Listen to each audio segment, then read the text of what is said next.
At ako naman po ay nagpaalam kay Presidente dahil pumunta po kami sa Switzerland para bilhin yung rice fortification machine. Fortification machine yun, hindi fortification machine. Okay? Pinabili ni Secretary Rex Gatchalian sa atin kasi nasa batas, kailangan lagyan ng fortifying vitamins ang ating bigas. Alam niyo naman, kulang tayo sa bigas, pararamihin na lang natin yung vitamina para sa programa ng ating Presidente, kahit kulang yung bigas, basta masustansya, okay na. Ang fortifying machine, lalagyan po natin ng mga vitamins. Iron, ang nakita namin sa Switzerland, ang nakalagay doon sa Pilipinas, iron daw yung kailangan. Pero marami tayong kailangan na vitamina na ilagay. Katulad po ng beta-carotene, B1, 612, at pinaka-importante, lalagyan ng glutathione ang ating bigas. Para maging kasimputi kayo ni Secretary Laurel. Okay? At saka ni Secretary Anton Lagdameo, pati ni Camille. Yun po ang utos sa akin ng ating Pangulo na pumunta ron. Si Secretary Kiko, hindi nakapunta kasi kasama lagi, saka si Secretary Estrella. Kaya po, pagpauman ninyo, lahat ng bagyong dumaan dito, hindi ko naman po inimbitahan lahat ng bagyong yan. Nagpuntahan lang sila rito, bayaan mo sila, iniwan ko na lang sila. Pero, mas maganda at mas masaya at mas malakas ang mga bagyong dinala ng ating Pangulo rito, katulad ng ating SAP Secretary Anton Lagdameo, asawa po ni Don Lagdameo, Don.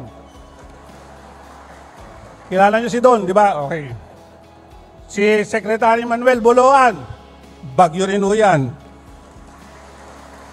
Secretary Rex Gatchalian, mas bagyo ho yan. Ang bagong Secretary John Vic Remulla,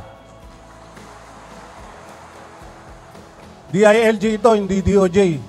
Yung kapatid niya si Boying, yung DOJ. Yun ang pakakainin natin ng glutathione.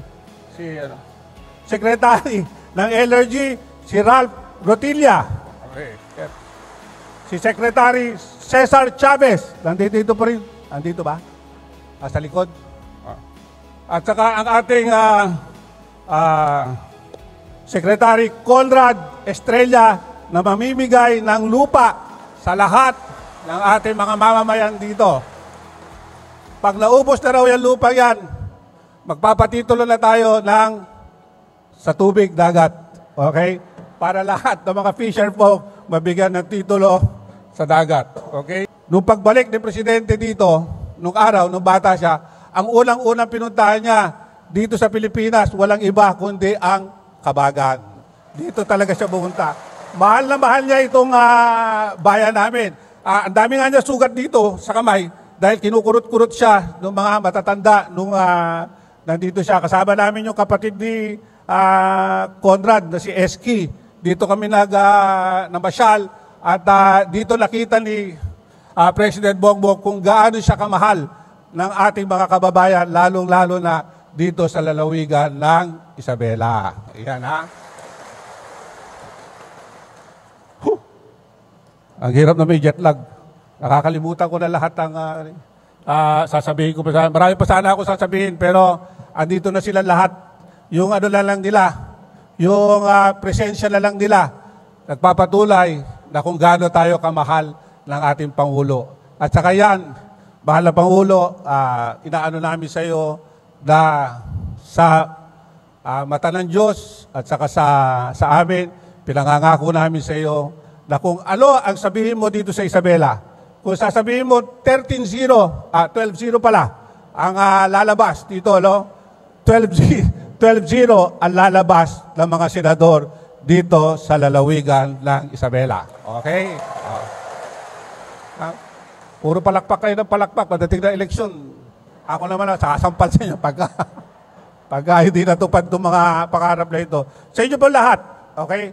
Dito pala si Vice Governor. Nasa si Vice Governor Vargas? Nandito. Ayun, kasama natin. Muntik na expel sa Partido Pilipino. Sa kuha natin. At sa inyo po lahat, mga barangay captain. Alam mo, Mr. President, dito sa Isabela, hindi na po kami nag-aano ng bigas. Ang bigas namin dito, hindi na po namin pinababa ng 20 pesos. Binigay na po namin ng libre. Okay?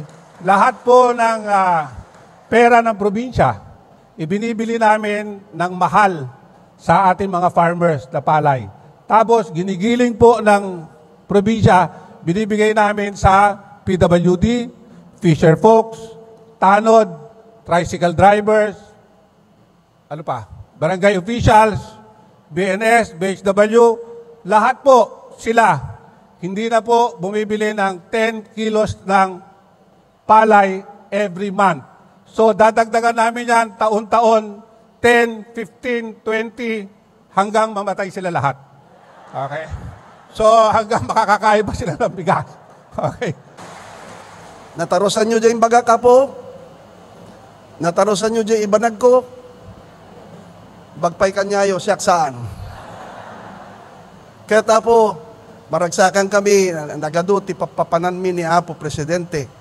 Nagagat, iti Presidente tayo. Taam muna, mamiris na, mariknana. No kasano, ti kinarigat, tibiyag tayo. Amo na launay. Nakadanon kada kami. Nga dito ikano, Isabela. Gapo, kinarigat, tibiyag. Pati kano, saluyot. Bingay-bingayin yon. Tipang bigat, sa. Tipang aldaw, lo. Tipang rabi, kita ang dat.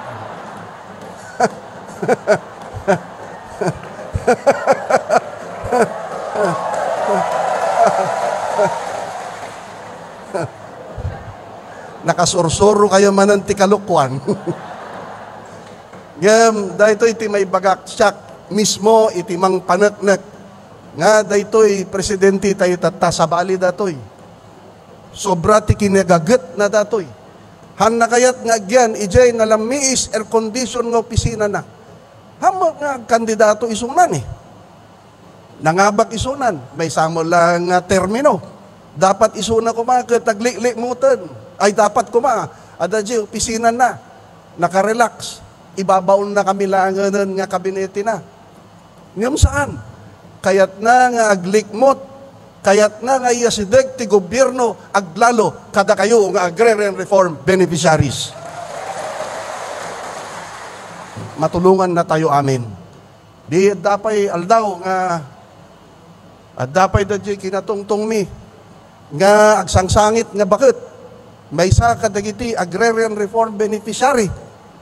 Nga, nakita yun ti pasensyana ni Apo Presidente, dingdinggan na, ti ibagbagana da jay bakit. Agsangsangit da jay bakit. 92 anyos, nilakay na kat 94 anyos. Agsangsangit da jay bakit. Dinamag ni Apo Presidente, dinamag kumat. Nanang, apay tagsangsangit kayo. Natay ni tatang mo, kunada. Apay, inyati impatay na ni tatang ni lakayo, nanang, kunak. Naatake ti puso, kunana. Apay ta naatake nga iti puso, kunak. Gamin, nag-sex kami ni tatang mo. Anya, kunak. Kaya yu pa'y lahay nga ag-sex. 94 anyos, ni tatang da kayo, 92 anyos, agsisex kayo pa'y laeng.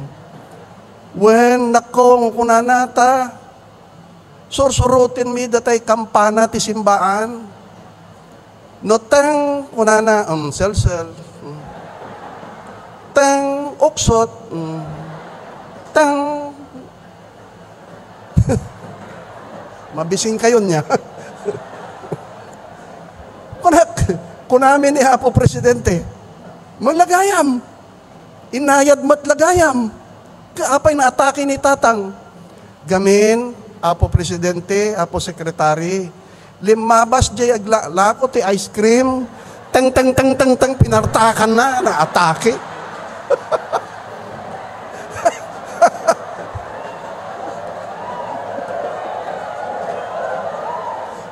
Palakpakan nyo man ni Apo Presidente. Narito kami na patuloy ang pagsuporta sa inyo. Hindi tumitigil sa pagbibigay ng lupa at pagpapawalang bisa sa utang sa lupa ninyo. Ngunit alam namin kung ano ang halaga nito sa kabuhayan. Nung nakaraang taon, nilagdaan ko po ang tinatawag na New Agrarian Emancipation Act. Sa ilalim ng batas na ito, mapapawalang bisa ang mga bayarin na kaugnay ng amortisasyon ng inyong lupang sakahan. Ngayon po, dahil dyan, ito po ay kaya ngayong araw namamahagi po tayo ng tinatawag na COCROM. Ibig sabihin yan, Certificate of Condonation with Release of Mortgage.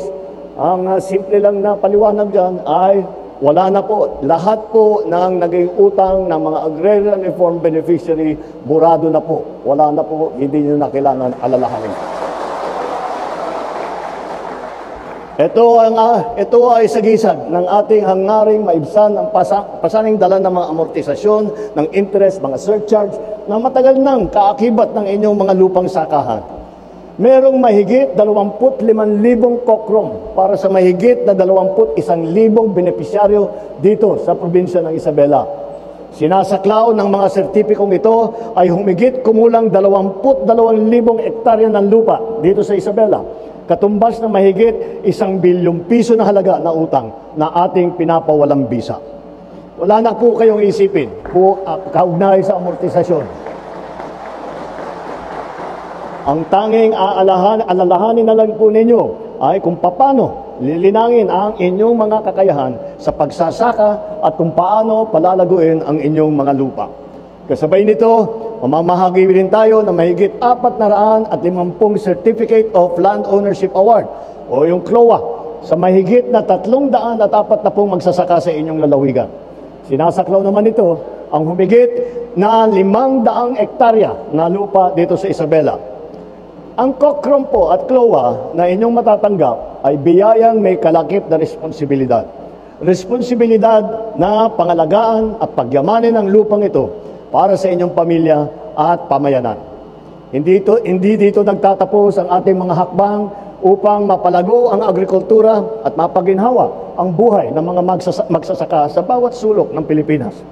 Pinapalawig ng Department of Agriculture ang insurance ng ating magsasaka at mangingisda upang masiguradong kayo ay handa at protektado sa anumang pinsala o krisis o sakuna na darating sa inyong mga sakahan.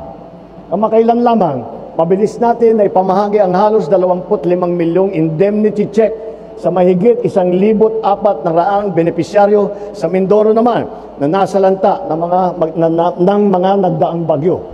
Ito pong insurance na ito sa mga pananim o kagamitan sa pangingisda ay napakahalaga, lalong-lalo na sa mga rehiyon na madalas tamaan ng bagyo o kalamidad. Kaya po, hinihikayat ko ang ating mga magsasaka, mangingisda, na mag-enroll po sa programa na ito, yung Philippine Crop Insurance Corporation, upang masiguro po ang proteksyon ng inyong mga kabuhayan laban sa mga sakuna. Bukod pa riyan, hindi tumitigil ang gobyerno sa paggawa ng mga hakbang para maging moderno at angkop sa pagbabago ng klima ang mga proseso at kagamitan pang-agrikultura. Napakahalaga po ng papel na ginagampanan sa pagsulong ng ating agrikultura, pagsiguro ng ating pagkain, ang bawat hapagkainan at pagpapaunlad para sa ating kinabukasan. Nandito po ang pambansang pamahalaan, katulong ang lokal na pamahalaan upang humanap ng mga solusyon sa mga hamon sa inyong kinakaharap. Sama-sama po tayo magtatayo ng isang bagong Pilipinas. Maraming salamat po. Skagdina, Galbag na Dawiwame, agbyag ti Isabela, agbyag ti bagong Pilipinas.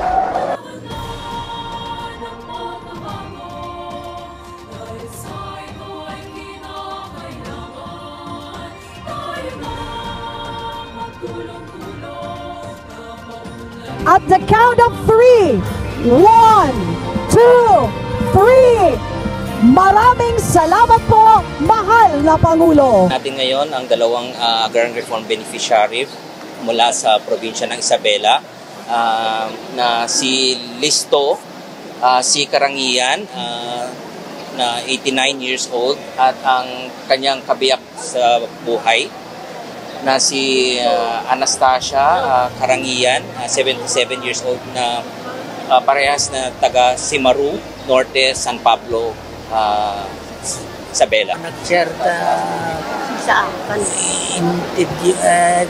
intidyo nga titulo ka da kami kuna ka nga nabayag nga inururay me agyaman na share ta intidyo nga